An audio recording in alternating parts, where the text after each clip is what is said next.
My Little Pony: Friendship is Magic was a cultural phenomenon in the 2010s, being watched and loved by millions across all demographics.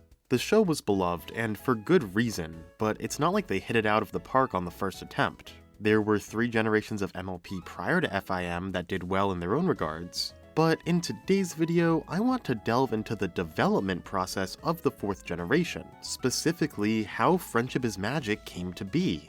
After Lauren Faust was asked to pitch the 4th generation reboot of the My Little Pony franchise, she developed what she called a show bible in 2008 with all of her ideas, and then revised it into a more refined pitch in 2009. Both of these texts have insights into the development of locations, characters, and episodes, some of which you would never know about just watching the show. So today, I wanted to read through the 2009 pitch and see what I can uncover, taking you guys along with me. I'll also mention any major changes from the 08 pitch, but they're by and large the same thing, with the 09 pitch just having a cleaner presentation. So let's jump right into the My Little Pony Adventures show bible. Right off the bat, you'll notice that the name of the show was actually changed, with the original draft calling it My Little Pony Adventures, before eventually becoming My Little Pony: Friendship is Magic for the 2010 release. Putting aside the name for a moment, G4's design philosophy is the first thing Faust delves into in her pitch. She talks about the most loved franchises being more than just brands, but full-on developed worlds, and wanting to bring this mindset into G4's development. Equestria was developed as a world that feels lived in with its own history, physics, and room for stories. Faust mentions that quote-unquote girl shows tend to fall flat in world building, and this new approach of having a big, large, developed world for adventure, while also setting the stage for friendship and heart, would be a great way to evolve the franchise. This intricate world building absolutely paid off, and I believe it to be a main reason why many fans have stayed invested in the show for so long. I also believe this sheds some light on why the show was originally called My Little Pony Adventures, highlighting the adventure aspect. Though I do think the final name is more indicative of the show as a whole, and changing to FIM was the right call. Faust then goes into the details of her world building, which offers some great insight to how Equestria was created. She explains ponies live very similar to us in the real world, but with their own pony-esque twist. Homes in Equestria will be a mix of human houses and horse stables, even food markets are designed after feed stores, adding to the atmosphere. Unlike something like MLP's G3, FIM is designed to feel lived in while also having its own unique atmosphere, which I think it does phenomenally. G3 sometimes almost feel too serene, making me question how their society actually functions. But G4 shows how theirs runs very intricately without taking time to spell anything out. Similar to the horse-themed buildings, Faust also starts to mention saddle-based fashion, something that never really makes it into the final product of G4. I'm actually going to get into this more in a later section, so we can put a pin in it for now.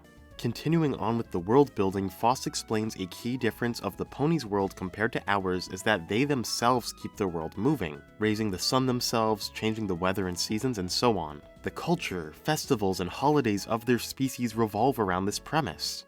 This world building is flawlessly executed in Season 1 with episodes like Fall Weather Friends and Winter Wrap-Ups showing how this works in-universe, and it goes a long way to developing the previous point of how this show wants to be a fully developed world rather than just a brand.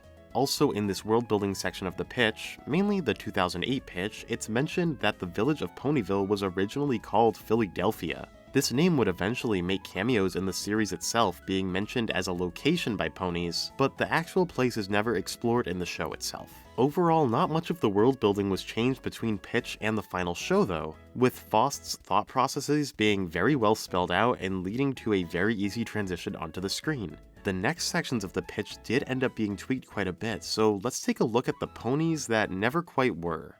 This section talks about the pony types of Equestria, establishing Cutie Mark lore and how getting one acts as a coming of age. If you never watched the previous generations, you might not know that this was actually a large overhaul of how Cutie Marks work, with them really only being referred to as symbols previously. This new lore ties those symbols into a world building feature, and I think it's done perfectly. Faust then explains the pony types, with Earth ponies being the best at agriculture and Pegasi controlling the weather, which both are reflected in the final show. However, unicorns seem to be originally ridden with larger ties to space and astrology, with them being able to control the stars and use them for communication. This is such a cool detail and would have been so interesting to see in the actual show, but I can't think of many episodes where this would actually be relevant, so I can see why it was never implemented. It also seems that different unicorns would have unique powers specific to them, instead of every unicorn being able to learn general spells. This isn't discussed much in the pitch, but comes up more with individual character profiles. So with that, there's the main 6 themselves, starting with Twilight Twinkle. So yeah, her design originally sported a dark blue mane, moon-based cutie mark, and different name. This version of her was supposed to be much more of a night owl, with her having a special unicorn power to use her horn as a flashlight, in order to light the way or even just to study at nighttime. And hey, Princess Luna is completely absent from this pitch. So Twilight having this nighttime aesthetic makes me think, was Twilight originally planned to become Princess of the Night? This is just my own speculation, but the pitch mentions Twilight being destined for greatness, so I think it's a good possibility. Twilight's portion of the pitch also mentions how she's a student of Queen Celestia, a name change that I'll discuss more in the Celestia section. Twilight's personality definitely seems to have been fully developed by this point, with more minor changes being related to the lore and world building around her. Rainbow Dash also seems more or less complete, with the design's only difference being a slightly different cutie mark. Her section mentions the flying group called the Blue Thunders, seemingly being the original name for the Wonderbolts. The pitch cheekily suggests that she may achieve her dream of becoming a Blue Thunder, or fate may, quote, have something more in store for her. But it doesn't specify what this is. So maybe she originally wasn't going to become a Wonderbolt? Way too vague to know for sure, so give me your best guess in the comments. Pinkie Pie's biggest changes can be seen between the 08 and 09 pitches, because in the former she was actually designed to be the second Pegasus of the group. The spelling of her name was also changed, with Pinkie being spelled with a Y instead of an IE in the 2008 pitch, though that's clearly much less interesting than the species change. The original pitch somehow makes her seem even more energetic, flying around everywhere and doing cartwheels between clouds. I think the Pinkie of the final show can be a bit much at times, and this Pegasus Pinkie Pie definitely seems way too overwhelming to watch, so I think they made the right call changing it up. Still, we came quite close to FIM having Pegasus Pinkie, so I wonder how much the show would change with that in mind. The pitch also mentions that Pinkie is, quote, super girly, which I find kind of strange. Is it just because she's pink? Rarity comes off to me as the hyper-feminine one of the bunch, and I feel like Pinkie doesn't have any behaviors that read as, like, girl-specific. Maybe I'm just looking into it too much. Applejack seems to have some changes as well, but is largely the same as we know her now. In the pitch, she's said to absolutely despise magic, being old-fashioned and thinking of it as unnatural. It's kind of funny, because in the lore of the show, the ponies use magic to raise the sun, which in turn grows her crops, so I don't really know how she would think of it as unnatural. That aside, while I do think the stuck-in-her-ways borderline prejudice could make for some really important and topical friendship lessons, they seem to be too deep to accurately depict in a show with a younger viewer demographic, so cutting this trait seems to be for the best. I do feel like traces of it can be seen in the episode Bridal Gossip, though it's not just AJ who is wary of Zecora. There's also this sketch of her with braids that immediately made me think of younger Granny Smith, so I wonder if Granny's design was inspired by this. The next of the 6 mentioned is Rarity, also sporting a special unicorn power like Twilight, with hers allowing her to change materials' colors, make them sparkle, and even locate gemstones. Hers seems way more overpowered than Twilight's. She would have been an employee at a fashion store called the Carousel Couture, having a bad habit of giving out fashion for free to those who she believed deserved it. It also seems like she would have just been an employee here instead of owning the place, so I wonder when that was changed and what her boss may have been like. She would have been aspiring to design clothes for Queen Celestia in order to become a big name in Canterlot, which is similar enough to her aspirations in the final show. However, the clothes were designed much differently in the pitch, being mainly based on actual horse saddles and equipment from the real world. This fits in with the previously established horse-based world building mentioned in the pitch, but when it comes down to it, I don't think saddle fashion is as relatable to the target demographic. One thing's for sure, the main 6's Grand Galloping Gala outfits would have looked so much different if this stayed the case. For the final of the main 6, Fluttershy was originally designed as an earth pony and later swapped species with Pinkie Pie. With her affinity for land animals, it does make sense to make her an earth pony on paper, but I'm glad they made the switch. Fluttershy being a Pegasus who doesn't fly shows that personalities don't have to follow the stereotype of their species. and her backstory being a Pegasus adds nuance to her character in this way. She's also drawn in the pitch with this dress with musical notes on it, which makes me wonder if she was meant to have more of a musical role in the show, but the text in the pitch doesn't comment on it too much. She's one of the few to have a solo song in Season 1, and of course the Season 4 episode Philly Vanilli pushes her love for music, so I'd assume this was at least floating in the back of the mind of the show staff. The pitch doesn't stop here though, as it delves into some side characters as well. Big Apple is Applejack's older brother, seemingly the same one-syllable wonder we know from the final show. The pitch also mentions that he's seen as super attractive by the ponies of Ponyville, and even some of the main six crush on him. Obviously, this never happens in the actual show, and I can't imagine it working too well, although it might have been funny to have a plotline of Big Mac being absolutely oblivious to romantic advances by ponies around town. Granny Smith is also here, being originally written as AJ's great-grandmother instead of just grandmother. She mostly has the same role in design though. The Cutie Mark Crusaders are shown next, with them having this logo that I don't remember ever seeing in the show, but correct me if I'm wrong. Scootaloo and Sweetie Belle seem mostly similar to their final versions, but the pitch mentions their scootering and singing are special talents that will one day likely become their cutie marks. Well, that sure as heck never happened, but I'm glad they developed into more nuanced characters throughout the first 5 seasons of the show while also keeping their hobbies. Apple Bloom is originally called Apple Seed, launching herself into the role of the leader for the CMCs, as she has no idea what her special talent will be. The pitch doesn't really mention a possible cutie mark for her, so I wonder if any was planned at the start. Of any pony mentioned in the pitch, Cheerilee's changes are the most shocking to me, with her originally being planned to be a close friend of Twilight who would study together at the Golden Oak Library. I can't remember this happening at all in the show, which is such a shame. I think early series Twilight would benefit from having a friend herself outside of her main friend group, and Cheerilee is a well-liked character who deserved more time on screen. But other than that, she was always planned to be the school teacher for the CMCs.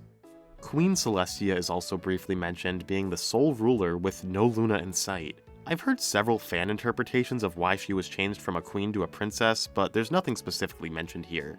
Besides, as a sole ruler, the title queen does seem to make more sense. This is also years before the term alicorn was coined, with it just mentioning that she has traits of both a unicorn and a Pegasus, as well as looking more like a real horse than a small pony. Spike is here on all fours, which I feel like leans more into the idea of a baby dragon, but I do prefer what we got in the final product. Zecora is mentioned on the same page, being originally named Shaman, a bit on the nose, but it works. She's supposedly a type of mentor to Twilight, but I feel like this type of dynamic is really only shown once or twice. I know this is like the coldest take possible, but it would have been so nice to see some more of Zecora in the actual show. That's the last of the characters, with the next section talking about the type of episodes you could expect from the show, splitting them into categories for adventure stories and relationship stories. Adventure stories would focus on world building outside of Ponyville, whereas relationship stories focus on character building between the main 6 or side characters.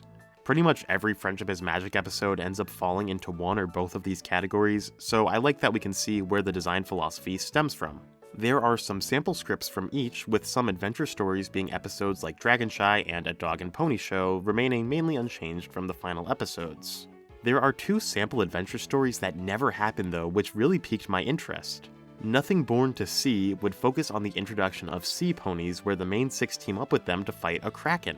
This honestly sounds way better as an introduction for sea ponies than the convoluted 2017 movie, if a little basic. Fancy Meeting You Dear seemingly introduces Deer, being slightly personified in the same fashion as the ponies. This episode actually seems really interesting, focusing on a young pony colt that was raised by Deer, and the main 6 not knowing if they should bring him back to Ponyville or let him stay with his adopted family. I'm not sure why these episodes were cut, perhaps higher-ups didn't want to bloat the world with too many species right off the bat? While sea ponies eventually made it in, it's a shame we never saw Deer enter the show, because I would really love to see the episode described here. Similarly, there are some sample relationship stories such as the Ticketmaster and Griffin the Brush-Off. Apple Buck Season is originally pitched as Apple Bonk Season, where AJ would concuss herself bonking her head to drop apples. This episode seems to have much heavier self-harm connotations, and I can see why it was inevitably changed. It also seems instead of all of the main 6 helping AJ around the farm at the end of the episode would end with Twilight specifically using her magic to help, effectively easing AJ's hatred of magic. Seeing as that magic-hating part of AJ's character was cut, I can see why this episode got another script pass. There's also an episode called Bring on the Thunder where Rainbow Dash ends up saving Apple Bloom from falling in the middle of a Blue Thunders competition. My best guess is this got reworked into the Sonic Rainboom episode with Rarity taking Apple Bloom's place, but what's more shocking to me is that it was Apple Bloom in the first place instead of Scootaloo. Seems like the adopted little sister angle might have been a later addition to Scoots' character than I assumed. The final part of the pitch goes over the expected demographics of the show, with the main audience being expected to be 6 to 11-year-old girls, and the show being written around this fact. Though Faust also predicts boys and moms will be happy to sit in and watch with their family due to adventure and nostalgia respectively. I delve into this part of the pitch much deeper in my Stallions video from last year, so I recommend giving that a watch if you're interested. I find the show Bible for Friendship is Magic, or rather Adventures, to be so interesting and such an instrumental part of MLP's history. So much love and forethought went into crafting FIM into the best product it could be, breaking away from the negative tropes surrounding young girls' media, and becoming a cultural juggernaut that we know it as today. I hope watching this video allowed you to appreciate the work Foss and the team put in as much as I do. Let me know what the most interesting fact you learned was in the comments, and stay tuned for some more videos coming up soon.